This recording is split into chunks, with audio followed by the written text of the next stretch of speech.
In this video, we are going to learn how to enable Turnitin Originality Checking when we're creating a new assignment.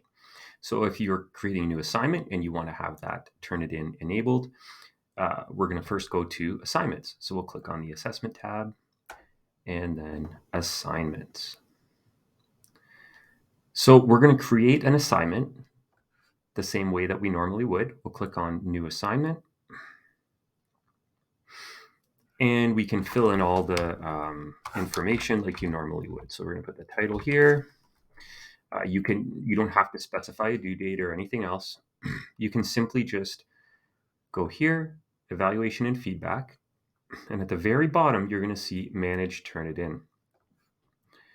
When we click on that, we'll get this screen and you'll get a check mark that says, or a checkbox that will allow you to enable similarity report for this folder.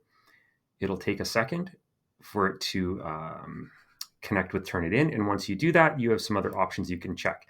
Now, allow learners to see similarity scores in their submission folder. That just means they'll be able to see their own submission score or similarity score.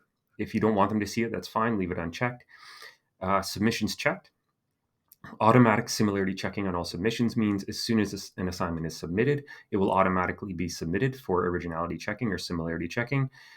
If you don't select that, you're going to have to go one by one and select the individuals that you want to be checked. I'm just going to leave that option on.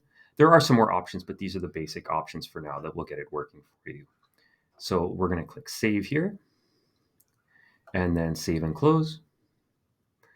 And then you'll be able to see that there is a new assignment created now called Title.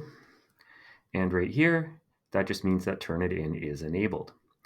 So that is how you enable Turnitin Originality Checking on a new assignment.